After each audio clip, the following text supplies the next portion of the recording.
Seringkali dalam hidup kita sehari-hari, kita tuh menekankan kepada benar dan salah. Jadi sehingga apa? Sehingga kadang-kadang ketika kita merasa bahwa kita ini sangat benar, yang lainnya salah, kita menuduh yang lain. Kamu kok begitu? Kamu kok begini? Kamu kok tidak bisa seperti aku yang benar? Kamu kok salah? Dan marah dan membuat akhirnya semuanya menjadi tidak baik. Nah, Tuhan ingin supaya ketika kita bersekutu dengan mengasihi sesama kita, supaya apa? Kita belajar proses kehidupan untuk tidak mementingkan benar salah lebih daripada hubungan kasih. Shalom, puji Tuhan.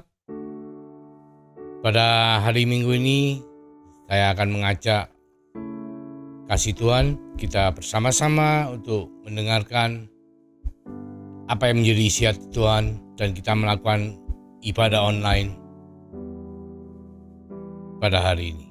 Mari kita tundukkan kepala dan berdoa. Terima kasih Tuhan Yesus untuk hari yang telah Kau berikan, untuk kasih karunia anugerah yang telah Kau limpahkan kepada setiap daripada kami. Sebentar kami mau mendengar apa yang menjadi isi hati-Mu. Tuhan bukakan telinga kami, Tuhan bukakan hati kami, supaya firman itu boleh dimeteraikan dalam kehidupan kami sehari-hari, untuk kami mendengar, mengerti, dan melakukan dalam hidup kami sehari-hari. Terima kasih Tuhan, urapi kami Roh Kudus, biarlah karya-Mu akan terjadi dalam kehidupan kami. Dalam nama Yesus, kami mengucap syukur, kami berdoa. Amin. Puji Tuhan, kalau kita bicara kekristenan, tentunya kita semua setuju bahwa kita tidak akan terlepas daripada salib. Ya, bahkan ada ayat favorit yang mungkin banyak dari kita juga ingin mengerti, ingin melakukan dalam kehidupannya. Mari kita buka di Lukas 9 ayat 23. Firman Tuhan mengatakan bahwa kata Yesus ya kepada mereka semua, setiap orang yang mau mengikut aku, ia harus menyangkal diri, memikul salibnya setiap hari dan mengikut aku. Nah, dikatakan memikul salib setiap hari untuk mengikut Tuhan ya. Yang pertama menyangkal diri. Hari ini kita tidak akan membahas mengenai keseluruhan daripada ayat ini, tapi saya akan menekankan mengenai kata salibnya.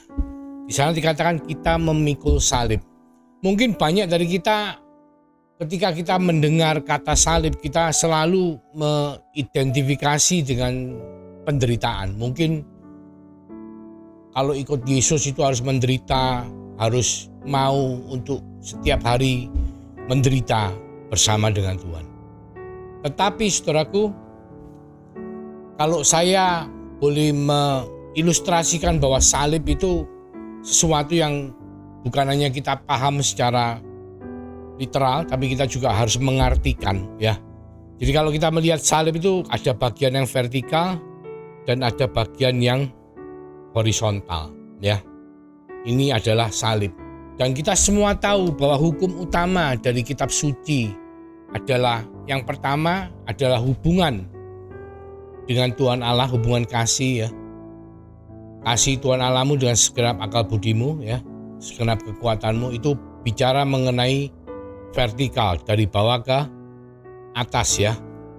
Dan dari atas ke bawah kita bicara kasih karunia Tuhan yang begitu mengasihi dunia sehingga dia menurunkan anaknya, memberikan anaknya yang tunggal untuk mati di atas kayu salib, untuk supaya barang siapa dari kita yang beriman percaya beroleh kehidupan yang kekal. Itu bicara mengenai atas ke bawah. Sedangkan kita bicara mengenai salib, bagian salib yang horizontal adalah mengenai hukum utama kedua, yaitu hubungan antara manusia, sesama manusia, di mana Tuhan mengatakan bahwa kita harus mengasihi sesama kita seperti kita mengasihi diri kita sendiri. Jadi kalau salib dalam pengertian yang saya ilustrasikan ini berarti apa? Kita harus membina hubungan vertikal maupun hubungan horizontal dengan kasih. dan itu harus kita bina setiap hari. Kalau kita dikatakan memikul salib setiap hari itu berarti apa? Disiplin, melakukan sesuatu yang bersifat disiplin setiap hari. Ya memang saya mau sedikit menceritakan kesaksian saya di mana saya belajar untuk setelah mengalami pandemi selama 3 tahun, saudaraku, kita tentunya semua bersama-sama menjalani pandemi ini, di mana banyak saat-saat di mana kita tidak bisa melakukan apa-apa. Bahkan ada yang namanya lockdown, ada yang namanya karantina dan lain sebagainya. Sehingga apa? Kita ya otomatis secara fisik kegiatan kita sangat berkurang, sehingga menyebabkan makan banyak, ya, olahraga kurang, tubuh mengalami yang normalnya ya, seperti saya mengalami kegemukan. Saya sampai 80, mungkin sekitar 83 sampai 85 kilo ya pada waktu itu. Akhir daripada pandemi. Dan mungkin saat itu saya merasakan kok kurang fit ya. Kayaknya sering nggak enak badan, mungkin kayak tensi juga cenderung naik. Lalu kolesterol ya nggak usah ngomong lah, pasti tinggi. Banyak hal yang membuat kita ini merasa secara fisik, apalagi dengan usia saya, saudaraku, yang lebih dari setengah abad ya tentunya perubahan fisik yang sedikit itu bisa kita rasakan ya, orang-orang seusia saya. Mungkin yang lebih muda nggak terasa. Dan ketika saya menyadari bahwa tubuh jasmani saya ini mengalami satu degradasi, karena apa? Karena ya enggak ini melewati pandemi, enggak ngapa-ngapain, enggak olahraga, makannya banyak, sehingga enggak sehat. Akhirnya saya memutuskan untuk melakukan disiplin jasmani, yaitu apa? Olahraga, makan dikurangi, dan olahraga. Olahraga mungkin usia saya enggak nyari olahraga yang berat, saya pilih untuk jalan, ya. Kadang jalan cepat, kadang jalan biasa, tapi saya usahakan disiplin. Bahkan saya pakai yang namanya smartwatch ya, untuk bisa memantau kegiatan saya sehari-hari. Berapa kalori sehari saya bakar, berapa jam saya melakukan aktivitas, dan banyak hal yang tercatat di smartwatch tersebut. Dan ketika saya melakukan disiplin itu, saya betul-betul berusaha, saudaraku. Seperti yang firman Tuhan katakan, kalau di firman Tuhan katakan pikul salib setiap hari. Nah, saya di sini mengatakan saya harus olahraga, disiplin olahraga setiap hari. Minimal ya, kalau dalam jalan ya kita bicara langkah, sekian puluh ribu langkah atau sekian puluh kilometer. Nah, di mana ketika saya dengan taat dan saya setia untuk berdisiplin, itu akhirnya apa yang terjadi? Saya perlahan-lahan mengalami istilahnya apa? Penurunan berat badan ya, dan kesehatan saya makin hari makin dipulihkan. Saya merasa dipulihkan karena memang beda, saudara. Kalau dengan disiplin jasmani yang taat, yang setia, pasti kondisi tubuhnya juga berasa lebih fit. Tidurnya lebih gampang, bangunnya juga seger, dan sehari-hari kayaknya lebih bersemangat ya. Dan tubuhnya kayaknya lebih enteng, saudara. Kalau jalan, kalau melakukan aktivitas itu enggak gampang ngos-ngosan. Nah, ya mungkin terakhir ini malah jarang ngos-ngosan. Kalau enggak lari betulan ya enggak ngos-ngosan. Kalau dulu mungkin jalan lama sedikit kayaknya udah enggak enak gitu ya. Dan itu membuahkan hasil, saudara. Hari ini saya kehilangan mungkin 14 kilo ya, sekitar 13-14 kilo. Dan steady, jadi bertahan di level ini. Karena apa? Saya tetap taat untuk melakukan disiplin itu. Nah, demikian pula dengan disiplin rohani. Jadi kalau kita bicara salib itu adalah hubungan dengan Tuhan dan hubungan dengan sesama.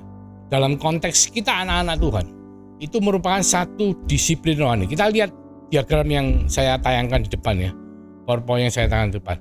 Di sana ditunjukkan bentuk salib, di mana di tengah-tengah itu adalah waktu teduh.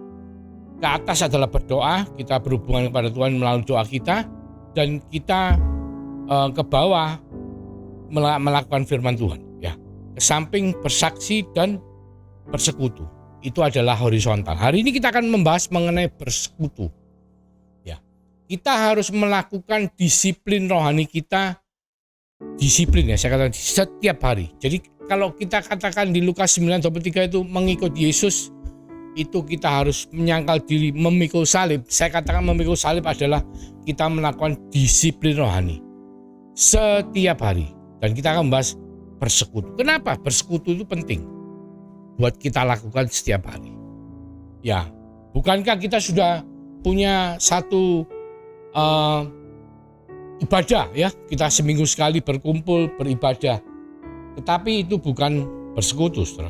Beribadah itu kecuali kalau saudara bisa melakukan ibadah saudara setiap hari, enggak. Ibadah kalau setiap minggu sekali itu bukan alasan kita sudah melakukan persekutuan. Yang dimaksud dengan bersekutu itu adalah ketika kita mulai mengadakan waktu untuk menjalin hubungan secara horizontal.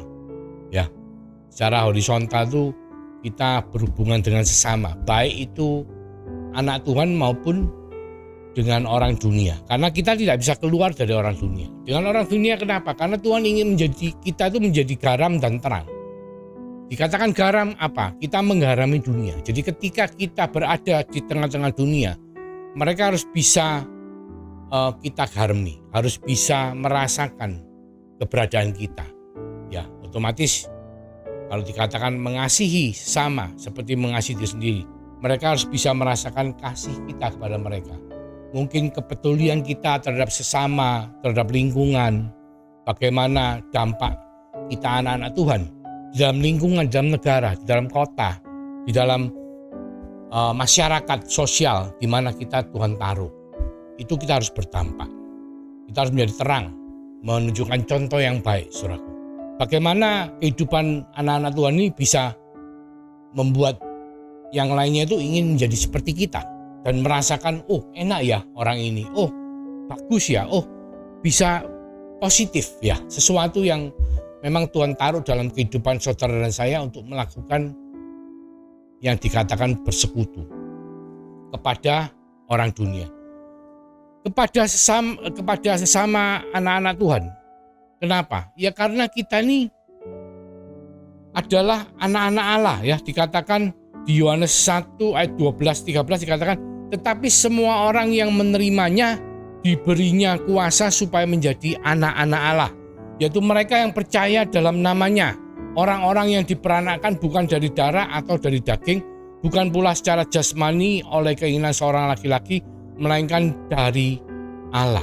Jadi kita itu memang harus kumpul dengan saudara-saudara kita sebagai anak-anak Allah. Karena apa? Kita lahir kembali dalam keluarga Tuhan. Kita menjadi anggota keluarga manusia melalui kelahiran yang pertama. Kita menjadi anggota keluarga Tuhan atau keluarga Allah melalui kelahiran yang kedua.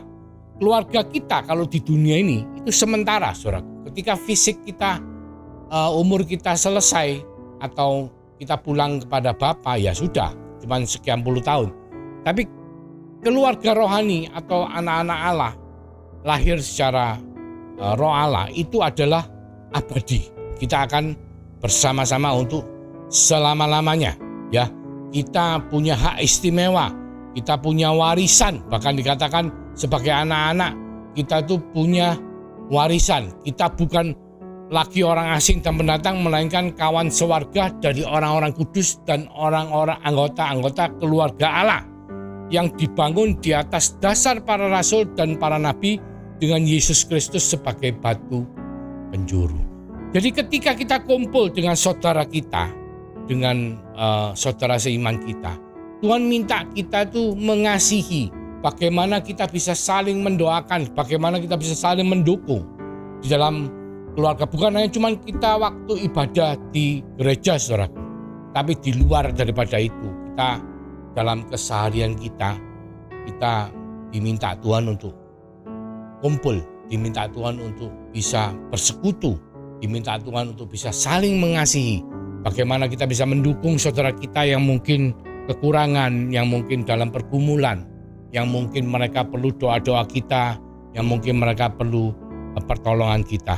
Karena apa, saudaraku? Di 1 Korintus 12 ayat 13 dikatakan, sebab dalam satu roh kita semua, baik orang Yahudi maupun orang Yunani, ya baik budak apapun status kita, apapun suku ras kita, maupun orang merdeka telah dibaptis menjadi satu tubuh dan kita semua diberi minum dari satu roh. Jadi kita semua ini satu, saudaraku. Jadi bersekutu itu adalah berhubungan sebagai sesama anggota keluarga Tuhan. Bukan cuma di gereja, tetapi dalam kehidupan kita sehari-hari kita memerlukan persekutuan dengan saudara seiman.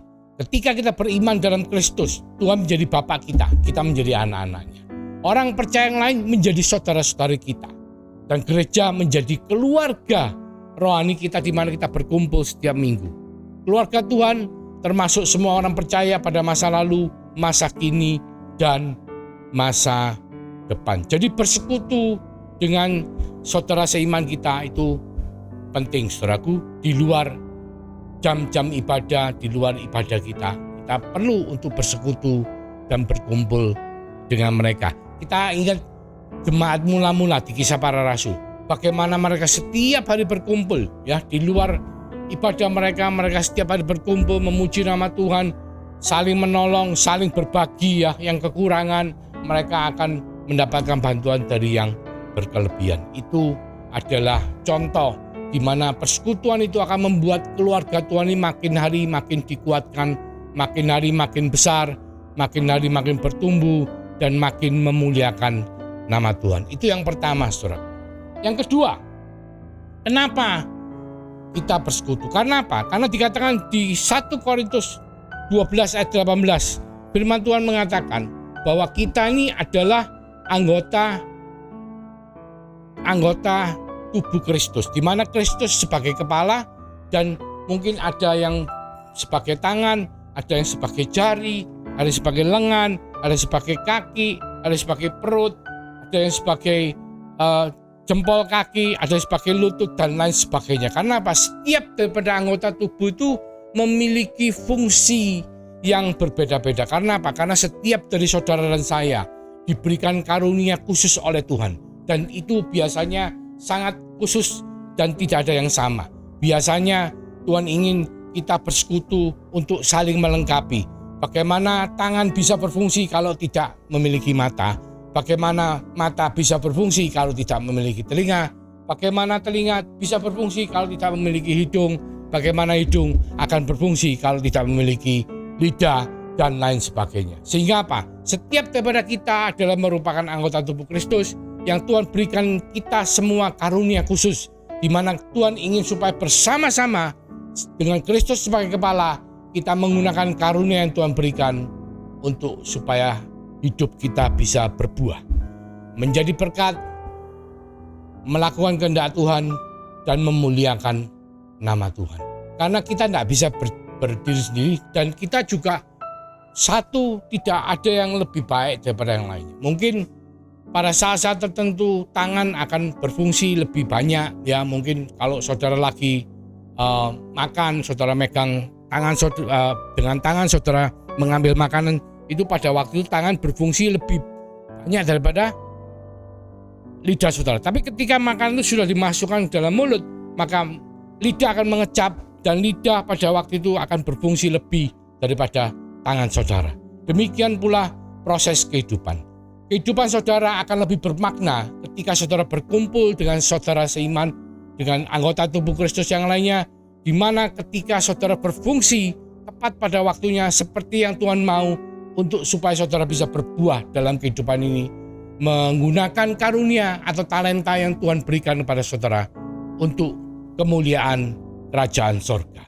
Jadi bersekutu itu kedua penting. Karena apa? Karena kita sebagai anggota tubuh tidak bisa berdiri sendiri. Kita harus berdiri bersama-sama anggota tubuh yang lainnya dengan Kristus sebagai kepala, supaya kita bisa melakukan apa yang Tuhan mau dalam kehidupan saudara dan saya. Itu yang kedua, saudara. Yang ketiga, kita bersekutu karena apa? Karena Tuhan menginginkan kita untuk melewati satu proses kehidupan, di mana di dalam proses kehidupan tersebut Tuhan akan membentuk saudara dan saya supaya hidup kita semua ini bisa berbuah. Dari ketika Tuhan mengatakan bahwa kita harus memiliki kehidupan lebih daripada kita memilih benar atau salah. Mari kita lihat di Ulangan 30 ayat 19, saudaraku, di mana firman Tuhan jelas sekali mengatakan perbedaan antara kita memilih benar salah atau kita memilih kehidupan. Jadi Tuhan memberikan pilihan. Sama seperti pada waktu di Yohanes 8 di mana ada seorang perempuan yang ditemukan berzina.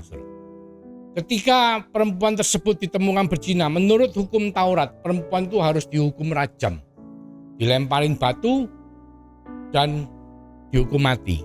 Tetapi ketika orang Taurat ahli Farisi itu membawanya kepada Tuhan Yesus, dan ahli Farisi itu mengatakan kalau menurut hukum Musa orang ini harus dirajam sampai mati. Bagaimana menurut Tuhan? Nah, Tuhan Yesus langsung menjawab seperti ini, bahwa barang siapa di antara kita semua yang tidak pernah berdosa, maka silakan dia menghukum orang ini dengan hukum rajam. Tapi kalau semua berdosa, ya tahu sendiri istilahnya apa? Tuhan tidak menginginkan orang itu untuk hidup berdasarkan siapa benar dan siapa salah. Tapi Tuhan ingin supaya orang itu hidupnya memilih kehidupan. Di Ulangan 30 ayat 19 firman Tuhan mengatakan, Aku memanggil langit dan bumi menjadi saksi terhadap kamu pada hari ini. Kepadamu ku perhadapkan kehidupan dan kematian, berkat dan kutuk. Pilihlah kehidupan supaya engkau hidup, baik engkau maupun keturunanmu. Jadi Tuhan tuh minta kita tuh memilih kehidupan. Ya, seringkali dalam hidup kita sehari-hari kita tuh menekankan kepada benar dan salah. Jadi sehingga apa? Sehingga kadang-kadang ketika kita merasa bahwa kita ini sangat benar, yang lainnya salah, kita menuduh yang lain. Kamu kok begitu? Kamu kok begini? Kamu kok tidak bisa seperti aku yang benar? Kamu kok salah? Dan marah dan membuat akhirnya semuanya menjadi tidak baik. Nah, Tuhan ingin supaya ketika kita bersekutu dengan mengasihi sesama kita, supaya apa? Kita belajar proses kehidupan untuk tidak mementingkan benar salah lebih daripada hubungan kasih. Karena apa? Memang hukum Taurat mengajarkan mana yang benar dan mana yang salah. Tuhan minta kita memang ikut yang benar. Tetapi dalam kehidupan sehari-hari, manusia ketika setelah jatuh ke dalam dosa, Adam, pada waktu dia jatuh ke dalam dosa, hal pertama yang dia lakukan, lari bersembunyi. Kenapa dia bersembunyi? Sebelum bersembunyi pasti ada sebabnya. Karena ketika dia melihat dirinya sendiri, dia tahu bahwa dirinya telanjang, dia malu. Nah, orang yang melihat kepada dirinya sendiri, dia akan malu. Karena apa? Dia tahu mengenai benar dan salah. Dia selalu mementingkan benar dan salah. Di dalam kehidupan ini, saudaraku, benar dan salah itu relatif. Karena apa? Kebenaran yang mutlak adalah aletheia atau Tuhan Yesus Kristus itu sendiri. Di luar itu semua itu relatif. Ya, pada saatnya kadang benar itu bisa menjadi salah, saudara. Pada saatnya yang salah itu bisa menjadi benar. Tetapi yang jelas Tuhan ingin kita memilih kehidupan. Sehingga dalam proses kehidupan itu ketika kita bersekutu dengan sesama kita, dengan saudara seiman kita, kita akan menerapkan kasih itu melebihi benar dan salah. Seperti yang Tuhan Yesus katakan, kalau kamu merasa diri kamu sudah benar, pada orang-orang yang menanyakan apakah perempuan berzina itu perlu dirajam mati, enggak? Karena menurut hukumnya harus dirajam mati. Tuhan Yesus ngomong, kalau kamu merasa diri kamu benar, kamu hukum dia. Tetapi akhirnya apa yang terjadi? Semua tahu bahwa tidak ada satupun dari kita yang benar. Karena kita semua adalah manusia yang berdosa. Oleh karena kasih karunia Tuhan, kita semua berhak untuk beroleh pendamaian, untuk beroleh pengampunan dosa karena iman kita. Karena perbuatan Tuhan, bukan karena perbuatan kita. Saudara, jadi Tuhan ingin kita bersekutu supaya kita bisa mempraktekkan kasih, supaya kita bisa memilih kehidupan lebih daripada benar dan salah. Jadi ketika kita melakukan disiplin rohani kita, memikul salib kita setiap hari, disiplin kita setiap hari, taat melakukan perintah Tuhan, dengan bersekutu, mengasihi sama kita seperti yang Tuhan katakan dalam hukum utama kedua dari kitab suci. Mengasihi sama kita seperti kita mengasihi diri kita sendiri. Maka pertama, dia akan membuat kita orang yang lebih memilih kehidupan daripada benar atau salah. Kedua, dia akan membuat karunia kita, talenta kita bisa bermanfaat, bisa menjadi berkat, diberkati untuk menjadi berkat. Baik itu bagi sesama anak-anak Tuhan sebagai anggota tubuh Kristus maupun bagi sesama manusia, di mana Tuhan ingin kita menjadi garam dan terang dunia. Juga sebagai keluarga Allah, kita diminta Tuhan untuk bersekutu, untuk bisa saling menanggung, saling memberkati, saling berbagi sebagai sesama saudara seiman di dalam Kristus Yesus. Mari kita tundukkan kepala, mari kita berdoa, kita renungkan firman Tuhan. Mungkin saudara yang merasa, ya Tuhan, sampai hari ini saya belum pernah bersekutu seperti yang firman Tuhan inginkan. Biarlah Roh Kudus membukakan jalan, memberikan kesempatan supaya setiap daripada kita semua bisa melakukan disiplin rohani kita dengan bersekutu. Terima kasih Bapa untuk firman-Mu. Terima kasih untuk mengingatkan, menegur setiap daripada kami, supaya kami belajar mengasihi sesama kita, seperti melakukan disiplin dengan memikul salib, memikul beban untuk bersekutu dengan sesama kita setiap hari. Bukan hanya seminggu sekali, bukan hanya kadang-kadang Tuhan, tapi setiap hari, supaya apa yang firman-Mu telah ajarkan kepada setiap daripada kami boleh kami lakukan dalam kehidupan kami. Supaya berkat yang Kau sediakan Tuhan melalui penyertaan, perlindungan, pengurapan Roh Kudus yang akan membawa setiap daripada kami melewati kehidupan kami, disiplin rohani kami setiap hari bersama dengan Kau. Sampai mulai hari ini, sampai Tuhan Yesus datang untuk kedua kalinya, bahkan sampai Maranatha. Di dalam nama Tuhan Yesus Kristus Tuhan, kami yang percaya, kami sama-sama mengatakan haleluya, amin. Tuhan Yesus memberkati.